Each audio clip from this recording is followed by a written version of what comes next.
The Grand Rotunda was the largest room Han Do-hyun had ever stood in.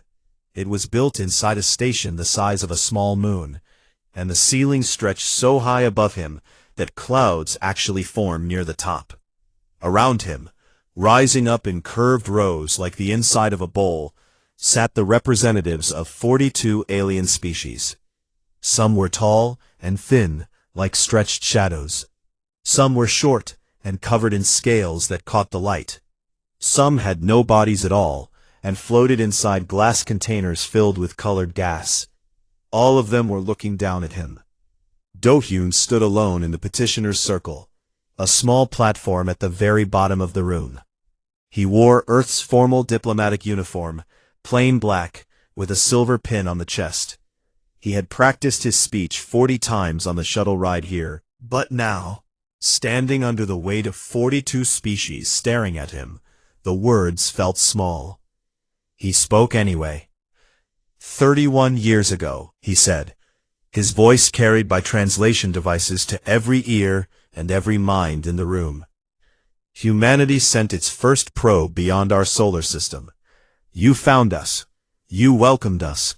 You gave us observer status, and told us that one day, if we proved ourselves, we would be granted full membership in this council. He paused and looked around the room. Not a single face showed any emotion he could read. In those 31 years, we have shared our medical technology freely. We helped cure the Tasari plague. We sent food and engineers to 3 worlds during the Outer Rim famine. When the Valhari border crisis threatened to become a war, it was a human negotiation team that brokered peace. He took a breath. We have done everything you asked. We have been patient. We have been generous. And today, we formally request what was promised: full membership in the Galactic Council. The room was silent for a long time. Then the council speaker, a tall creature with silver skin and 4 arms, rose from the highest seat. The council has reviewed Earth's petition, the speaker said. Its voice was flat and carried no warmth. The vote has already been taken. Do-hyun felt his stomach drop. The vote had already been taken. Before he even spoke, his speech, his 31 years of service, his careful diplomacy, none of it had mattered. They had decided before he walked into the room. The petition for full membership is denied, the speaker continued. Furthermore, the Council has determined that humanity's behavioral patterns show signs of instability and aggression that are incompatible with continued participation in galactic affairs. Effective immediately, Earth's observer status is revoked. All trade agreements are cancelled. All diplomatic missions are recalled. A containment perimeter will be established around your solar system, enforced by the Valhari Dominion. The words hit Do-hyun like physical blows. Denied was one thing.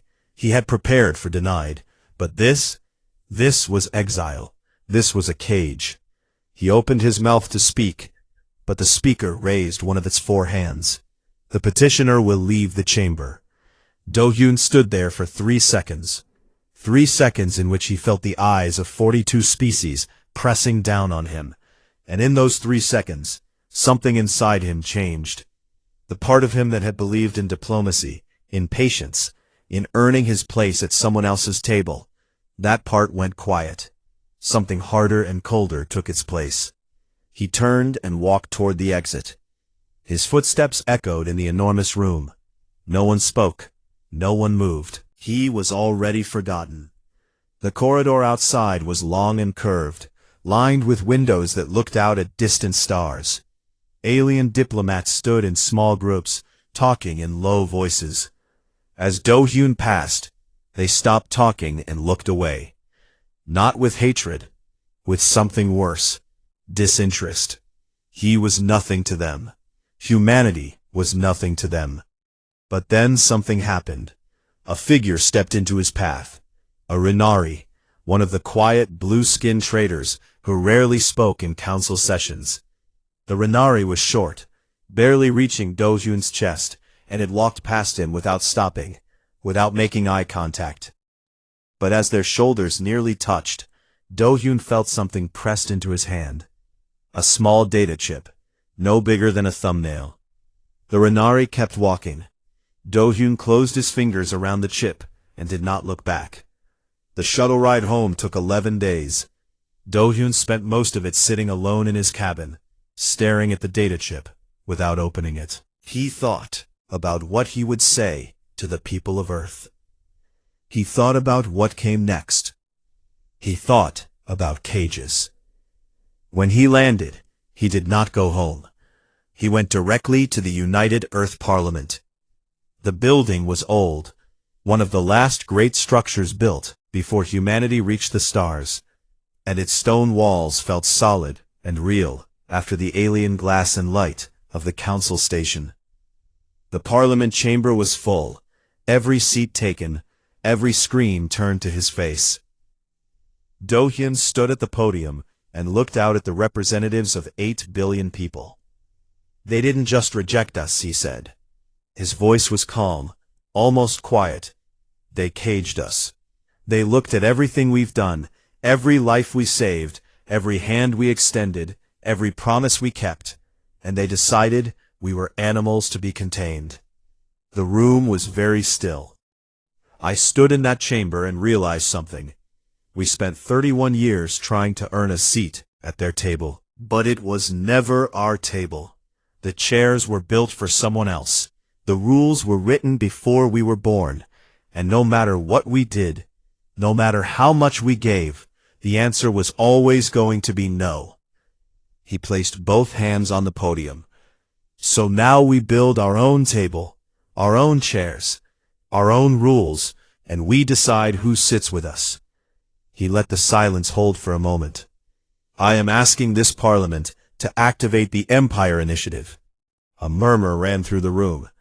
The Empire Initiative was classified. Only a handful of people knew its full scope. A contingency plan developed in secret by some of Earth's brightest minds for exactly this scenario. A plan to build not just a fleet, but the foundation of something entirely new. The vote was unanimous. That night, Do-hyun traveled to a facility beneath the Pacific Ocean that did not appear on any map. He took an elevator 3 kilometers down and stepped into a room filled with holographic displays and the hum of machines working at full power. Yoon Nari was waiting for him. Nari was small, sharp-eyed, and had not slept in what looked like several days.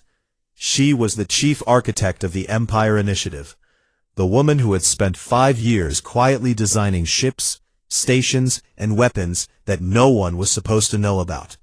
Behind her, floating in blue light, was the holographic blueprint of a warship unlike anything humanity or the galaxy had ever seen. You heard? Do-hyun asked. I heard, she said. We're activated? We're activated. She nodded once, then turned to the blueprint and began typing commands. New displays opened around her. Shipyard schedules, resource allocations, crew requirements, weapon systems. How long? Do-hyun asked. Nari studied the numbers. If I don't sleep. 18 months. Do-hyun looked at the blueprint, at the ship that would carry humanity's answer to a galaxy that had thrown them away. He looked at Nari, who was already deep in calculations, her fingers moving across light. Then don't sleep, he said. And so, it began. 18 months passed, and Yoon Nari kept her promise. She did not sleep. Not really. She slept in stolen hours. 20 minutes in a chair, an hour on the floor of her office, with her coat over her face. But she did not rest. Rest was something she had decided to give up, the same way a person gives up sugar or bad habits. She simply stopped. The shipyard was called Forge.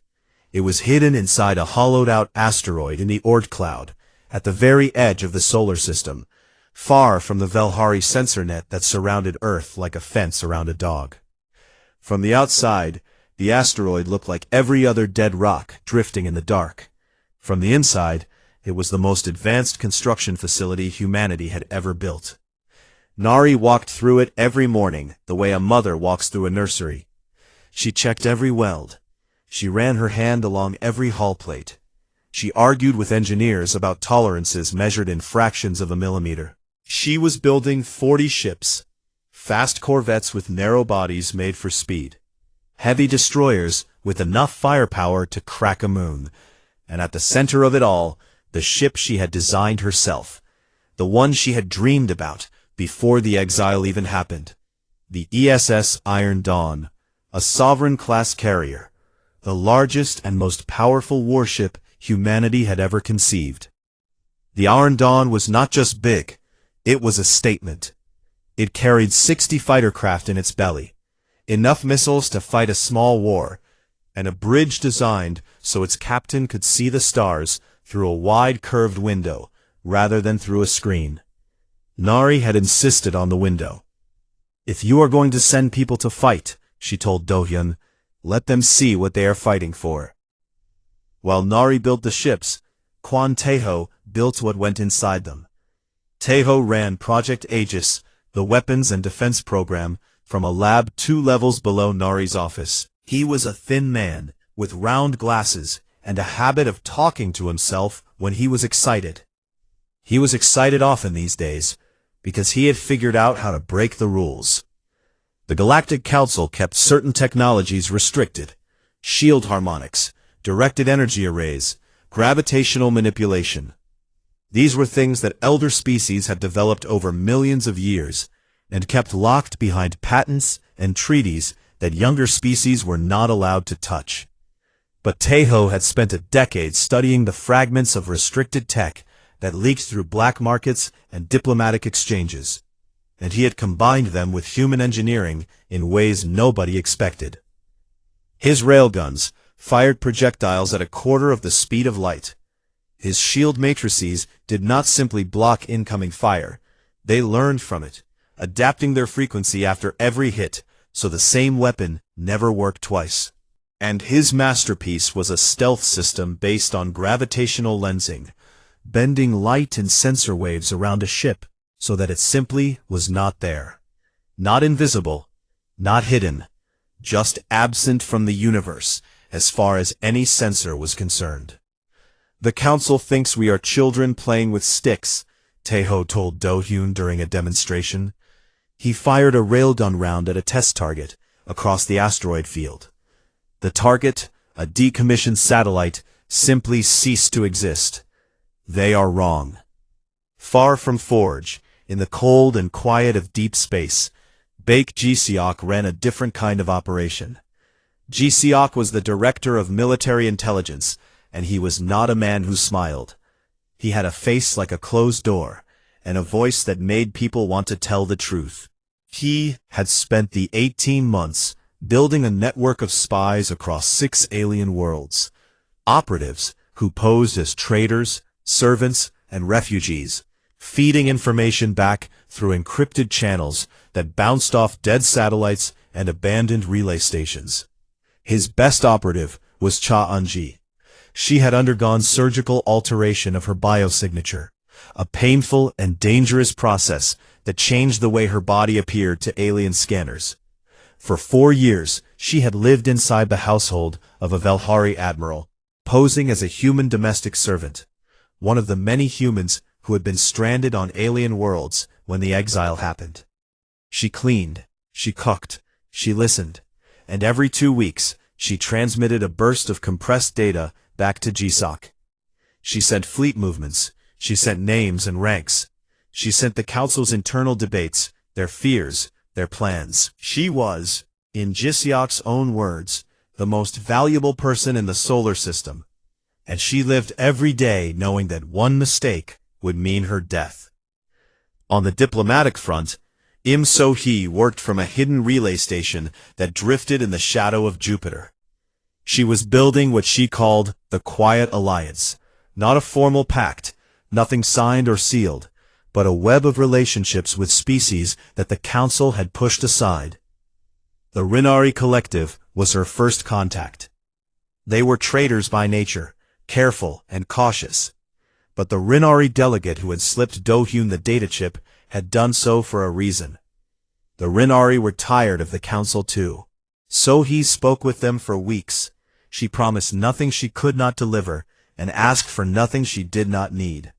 Slowly, carefully, trust was built.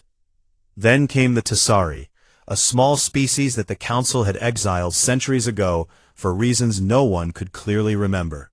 Then, the Dull, nomadic traders who respected strength and kept their word. One by one, so he found the galaxies forgotten and overlooked, and she offered them something simple: friendship with no conditions.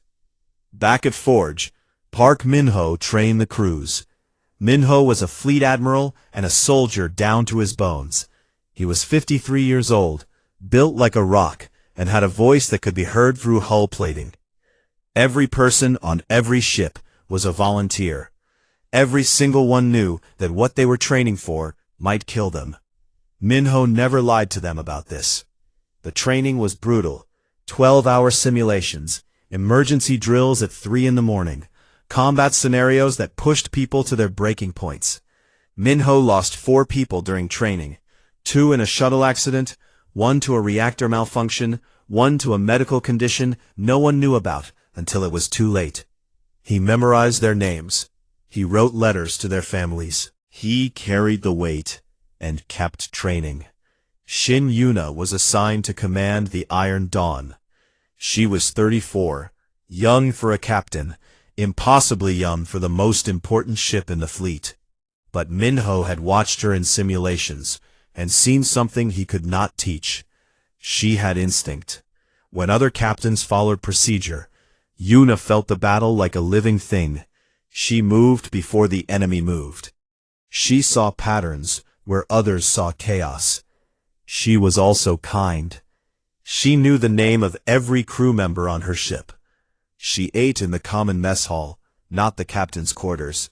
She stayed late on the bridge, talking to the night shift, learning their stories, their families, their fears.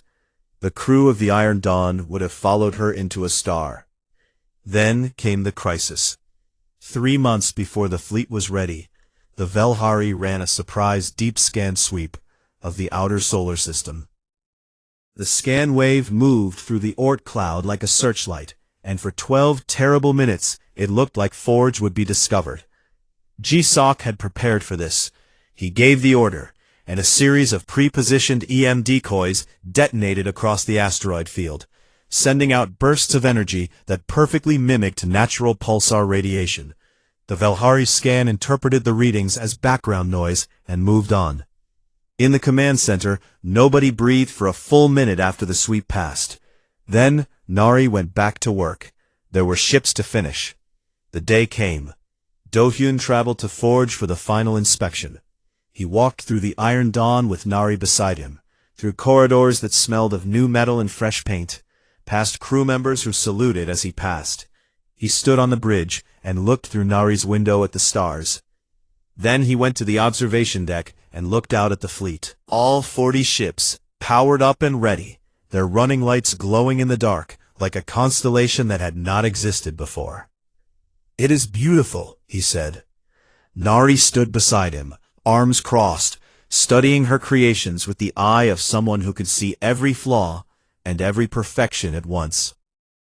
"It is not beautiful yet," she said. "It will be beautiful when it works." Do-hyun nodded. He understood. Beauty was not in the building. It was in the purpose. The Velhari Ninth Fleet had been guarding the containment perimeter around Earth's solar system for nearly 2 years. 40 warships in a wide formation, their sensors pointed inward, watching for any sign that the humans might try to escape.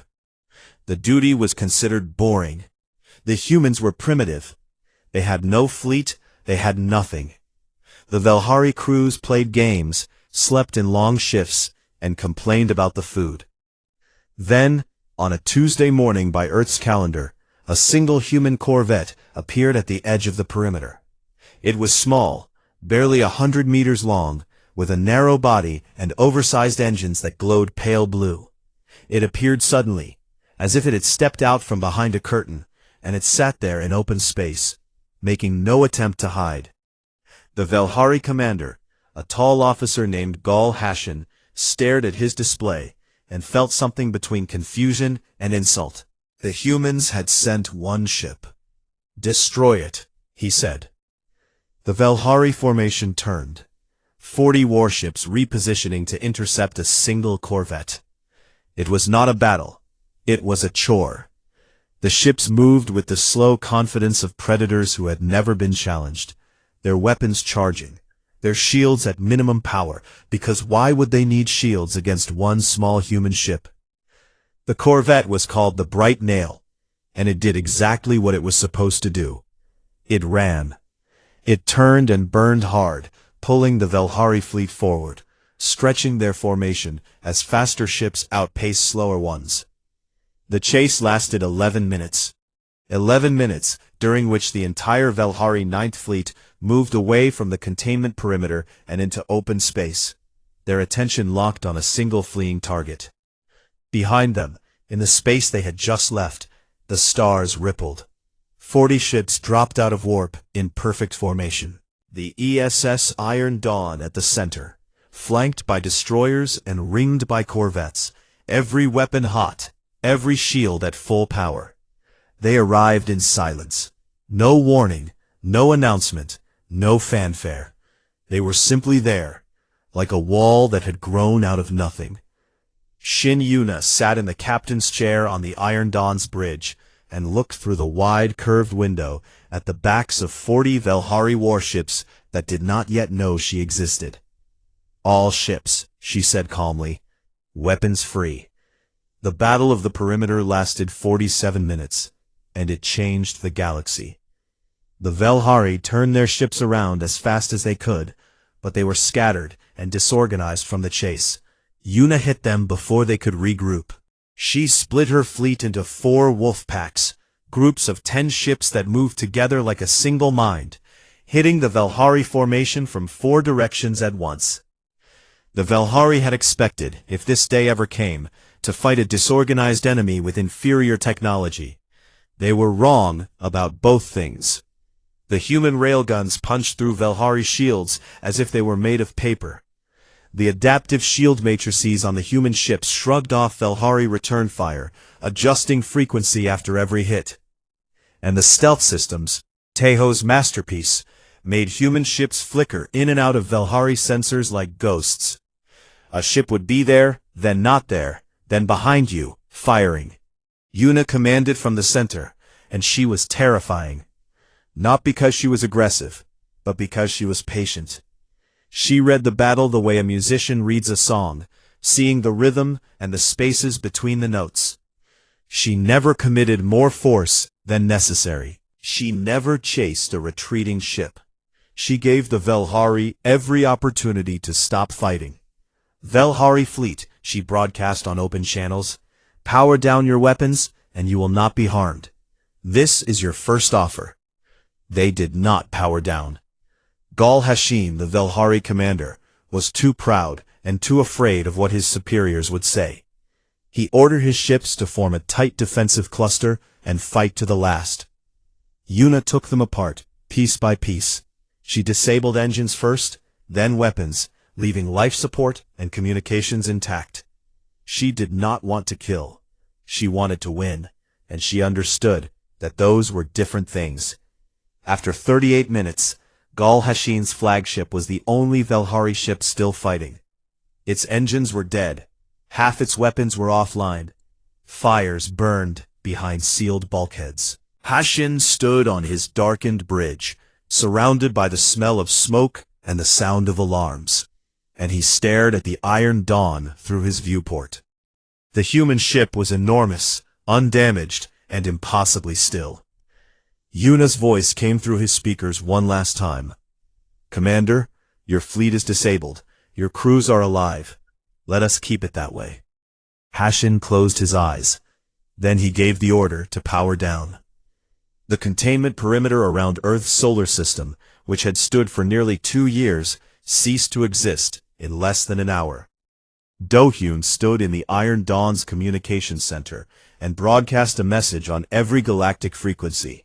Military channels, trade bands, diplomatic relays, civilian networks. Every species with a receiver heard his voice. "This is Han Do-hyun, speaking on behalf of the people of Earth.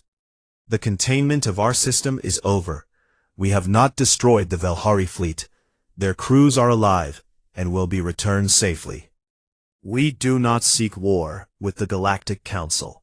We do not seek membership in your accord. We are building something of our own. Any species that wishes to deal with humanity will find us fair. Any species that wishes to cage us again will find us ready." The message traveled at the speed of light, and then faster, bouncing off relay stations and communication networks across the galaxy. Within hours, every council chamber, every military command, every trading post had heard it. The reaction was immediate and divided. Some species were terrified, some were furious, and some, quietly, carefully, were hopeful. The Galactic Council called an emergency session. For the first time in centuries, there was genuine fear in the Grand Rotunda. The humans were not supposed to be able to do this. They were a young species, barely past their first century of space travel. They did not have the knowledge, the resources, or the time to build a fleet capable of defeating the Velhari. And yet, they had. Sha Unji, still embedded deep inside the Velhari Dominion, sent an urgent transmission to Baek Ji-sulk.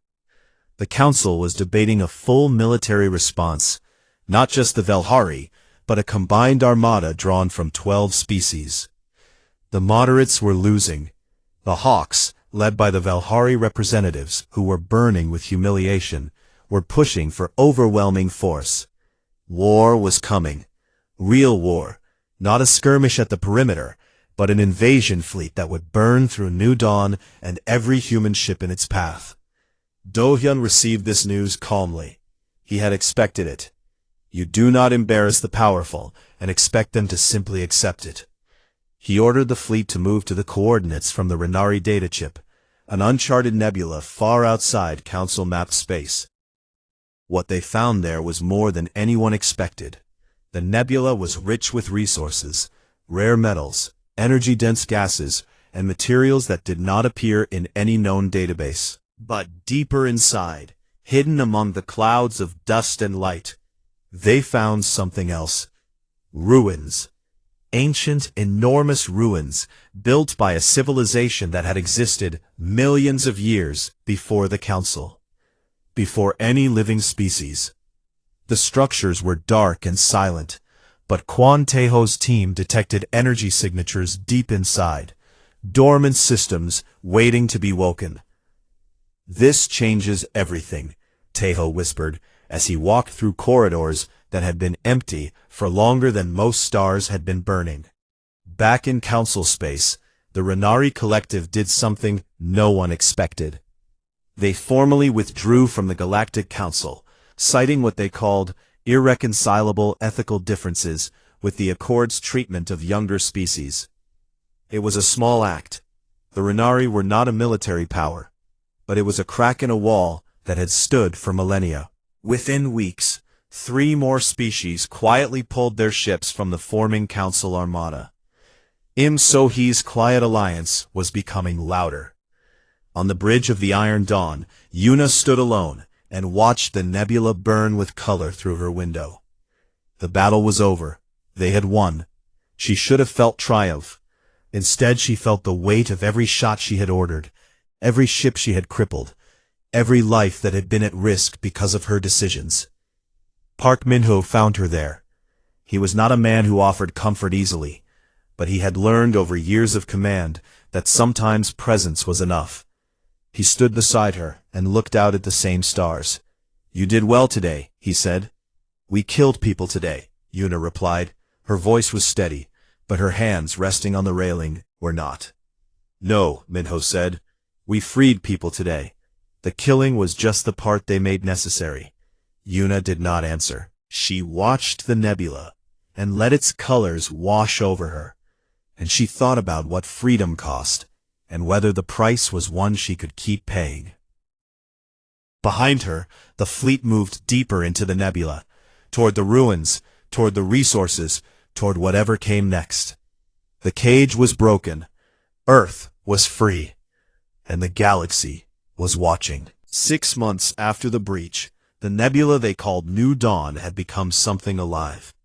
Where there had been nothing but dust and gas and the bones of an ancient civilization, there were now orbital stations circling a gas giant, mining platforms drilling into asteroids, and cargo ships moving between them in steady lines like blood flowing through veins. Humanity had come to this empty place and filled it with noise and light and purpose. And at the center of it all, growing larger every day, was Citadel. Nari had not designed Citadel to be a fortress. She had designed it to be a city. It was enormous, a station that would eventually hold 2 million people, and every part of it was a deliberate choice.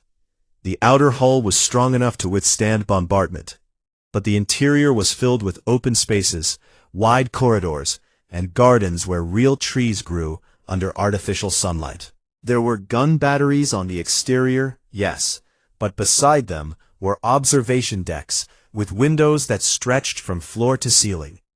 And at the very heart of the station, where a throne room might have been, Nari built a parliament chamber. An empire that puts a throne at its center is an empire built for one person, she told Do-hyun when he asked about the design. A parliament is built for everyone. Do-hyun understood what she meant, but understanding and doing were different things. The hardest part of building an empire, he was discovering, was not the ships or the stations or the weapons. It was deciding what kind of empire it would be. He called a constitutional convention aboard the Iron Dawn. Representatives came from every Earth nation, every colony ship that had made the journey to New Dawn, every fleet vessel. They gathered in the Iron Dawn's main hangar, which had been emptied of fighters and filled with chairs and tables and the smell of coffee. And they argued. They argued for weeks. Some wanted revenge, a fleet that would strike back at the Council, burn their stations, make them pay for the exile. Some wanted isolation, walls so high that no alien would ever threaten Earth again. Some wanted to become the thing the Council had been, but better, an empire that controlled, that governed, that decided the rules for everyone else. And some, a quieter group, wanted something that had never been tried before. Something open. The arguments were messy and loud and sometimes ugly. People shouted, people walked out. People said things they did not mean, and some things they very much did mean. It was, in every way, deeply and completely human. While the politicians argued, Im So-hee's diplomacy bore fruit that nobody had expected.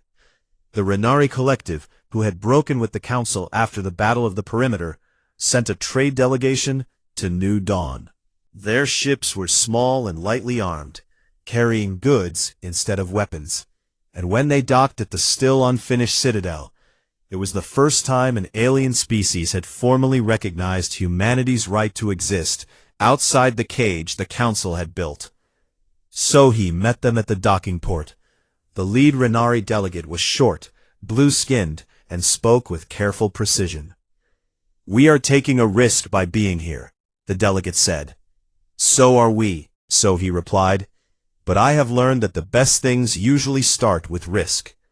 Behind the Renari came others. The Tessari sent a small scientific team, eager to study the ancient ruins. The Dole, the nomadic traders, arrived in their battered merchant ships, looking for deals and finding something better. A place where they were treated as equals, not as wanderers to be tolerated. The quiet alliance was no longer quiet. But the good news came wrapped in bad. Baek Ji-seok stood before Do-hyun in a sealed briefing room and laid out the intelligence that Cha Eun-ji and his other operatives had gathered. The Council Armada was nearly complete.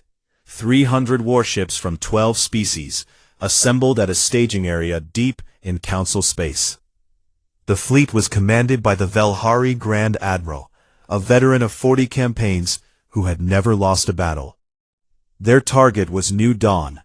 Their mission was simple: destroy the human fleet, dismantle the stations, and drag the survivors back to the solar system in chains. Estimated arrival, 3 months. 3 months, Do-hyun repeated. 3 months, Ji-seok confirmed. His face showed nothing, but his voice was tight. Then we have 3 months to be ready. Kwon Tae-ho gave them the tool they needed. Deep in the ancient ruins, his team had been studying technology that predated the council by millions of years. Most of it was beyond understanding. Machines whose purpose they could not guess, materials whose properties followed no known science. But one technology, Tae-ho cracked. He called it the spatial fold drive. It was not faster than light travel. It was something stranger. It created a fold in space between two fixed points, allowing anything to pass instantly from one to the other. Not speed, elimination of distance entirely. If we build fold gates, Tae-ho explained to the War Council, his eyes bright behind his glasses, we can move entire squadrons from one end of a battlefield to another in no time at all. The enemy cannot predict our movements because our movements do not follow the rules of movement. The problem was resources. Building fold gates required enormous energy and materials so rare that they existed only in the ruins themselves. They could build 3 gates before the armada arrived. Maybe.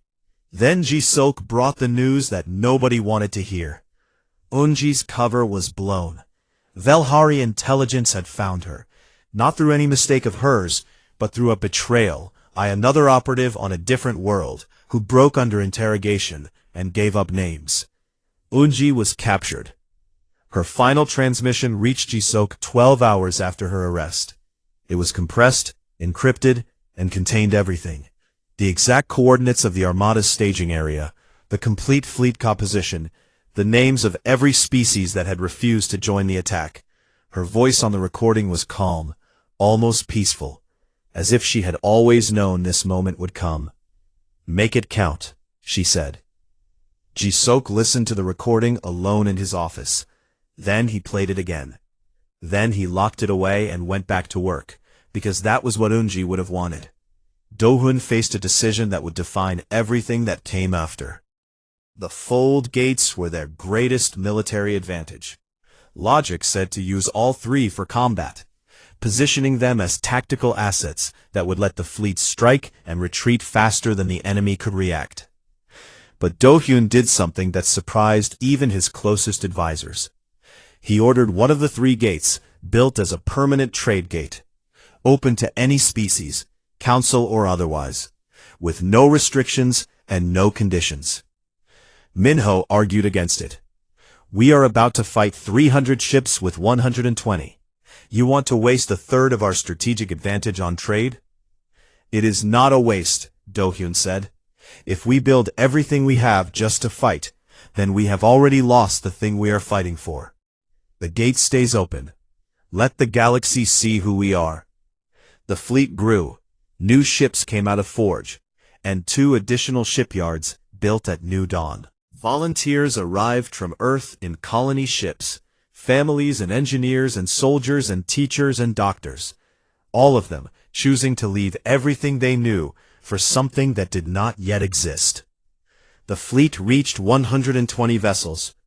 Minho promoted Yuna to Rear Admiral and gave her command of the entire defensive formation. The Constitutional Convention reached its conclusion on a Tuesday. The delegates gathered one final time in the Iron Dawn's hangar, and the document they had written was read aloud. It declared the formation of a new sovereign nation, not an empire of conquest, but of principle. Its borders were open to anyone who came in peace. Its walls were iron against anyone who did not. Leadership was elected and served at the will of a parliament. No kings, no emperors, no thrones. They called it the Terran sovereignty. Han Do-hyun was elected first sovereign, the first leader of a nation that had not existed 6 months ago, and now stood at the edge of the greatest battle in human history. Nari finished Citadel's central spire on the same day. She stood at its highest point, looking out through the transparent walls at the fleet in formation, the trade gate glowing blue in the distance, and alien ships, Renari, Tessari, Dole, docked at human-built ports. Do-hyun joined her. Does it have a name yet? She asked. The Empire? The Terran Sovereignty, Do-hyun replied. She thought about this for a moment, rolling the words around in her mind. Sovereignty, she said. I like that. It sounds like something that belongs to everyone. That is the idea, Do-hyun said. Below them the fleet waited. The armada was coming. 300 ships. The full weight of a galactic order that had stood for millennia, bearing down on a nation that was barely 6 months old. But the lights were on, the gate was open, and humanity was not afraid. The Council Armada dropped out of warp at the edge of the New Dawn Nebula like a storm arriving. 300 warships in perfect formation, their hulls gleaming under the light of distant stars. They were beautiful in the way that a blade is beautiful, designed for one purpose, and that purpose was destruction. 12 species, 12 fleet contingents, all under the unified command of the Velhari Grand Admiral, a creature who had spent his entire life winning wars and saw no reason why this one would be any different. The Grand Admiral opened a channel to New Dawn and spoke one sentence: surrender unconditionally or be destroyed. On the bridge of the Iron Dawn, Shin Yuna received the transmission and felt nothing except a great calm that settled over her like water. She opened a private channel to Do-hyun, who was aboard Citadel. Orders, Sovereign? Do-hyun's voice came back steady and clear. And leave the trade gate open. There was a pause. Sir? I said leave it open. Anyone who wants to leave can leave. Anyone who wants to watch can watch. We have nothing to hide. Yuna closed the channel and looked at her bridge crew. They looked back at her. 60 men and women who had trained for this moment, who had given up their homes and their safety and their ordinary lives to be here, on this ship, at this time. She saw fear in some of their faces.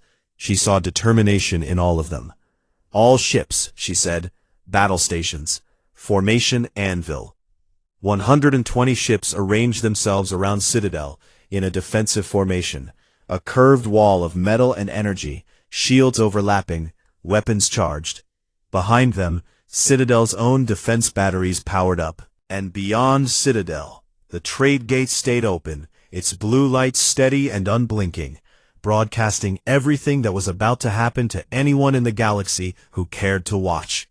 The Armada advanced, 300 ships against 120. The math was simple and brutal.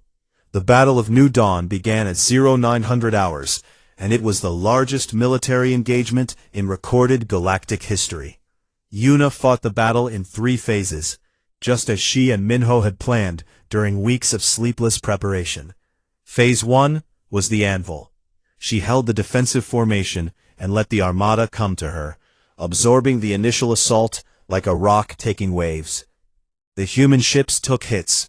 Shields flared and buckled. 3 corvettes were destroyed in the first 15 minutes. But the formation held. The key was the nebula itself. Yuna had positioned the fleet deep inside New Dawn's thickest dust clouds, where the charged particles played havoc with long-range sensors. The Council Armada was built for open space combat. Clean lines of fire, coordinated salvos across vast distances.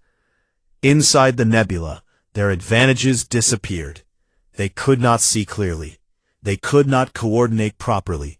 And every time they fired, the energy dispersal from their weapons lit up the dust clouds and blinded their own sensors for precious seconds. Yuna used those seconds like a surgeon uses a scalpel. Every time the enemy blinked, she repositioned. Ships slid sideways, changed facing, shifted firing arcs. The Armada was hitting where the human fleet had been, not where it was. Phase 2 came at the 40-minute mark. Park Minho, commanding a strike force of 30 ships, activated the first fold gate. One moment his squadron was behind the defensive line. The next moment, they were behind the Armada, 15 light seconds away, sitting directly on top of the enemy's supply and communication ships. The effect was devastating, not physically, but psychologically. The Council Armada was a coalition, not a single force. 12 species, 12 command structures, 12 different sets of instincts and fears. When Minho's ships appeared in their rear, the coalition cracked. Accusations flew across command channels. The Velhari accused the other species of failing to secure the perimeter. 2 species accused the Velhari of leading them into a trap. 1 species simply stopped fighting and began repositioning to protect its own ships. Minho did not need to destroy the supply ships. He just needed the Armada to know he was there, that at any moment, human ships could appear anywhere on the battlefield. The fold gates turned every piece of empty space into a possible threat. The Armada's formation, once tight and disciplined, began to spread and loosen as individual species pulled back to cover their own flanks. Then came Phase 3. Do-hyun's voice, broadcast on all frequencies, not just to the human fleet, but to every ship in the Armada, in every language, through every translator. This message is for every crew member in the Council fleet. You have fought well, you have followed your orders, but I want you to know that this is not your war. This is the Council's war. This is the war of species who decided to cage another species because they were afraid of what it might become. Any ship that powers down its weapons will be treated as a guest of the Terran sovereignty. Your crews will be fed, your wounded will be healed, and you will be free to leave when this is over. You do not have to die for someone else's pride. For a long moment, nothing happened. Then, one by one, ships began to power down. 2 Renari escorts, who had been forced into the Armada against their will. A Dole merchant vessel that had been conscripted as a supply ship. Then larger ships, a heavy destroyer from a species that had never wanted this fight. A carrier from another that had joined only because they feared the Council's punishment more than they feared humanity. Within 20 minutes, 4 species had withdrawn completely. 2 more pulled back to neutral positions. The Armada of 300 ships became an Armada of 140, and then 100, as momentum shifted, and courage failed, and the realization spread that this war could not be won. The Velhari and their closest allies fought on. They were warriors, and their pride would not let them stop. But the numbers had turned, and Yuna pressed the advantage with the same patient precision she had shown from the beginning. She did not pursue retreating ships. She did not fire on anyone who had powered down. She fought only those who insisted on fighting, and she did so with overwhelming, surgical force. The Grand Admiral's flagship was the last Velhari ship still in the battle. It was a massive vessel, scarred and burning, its formation gone, its allies defeated or withdrawn.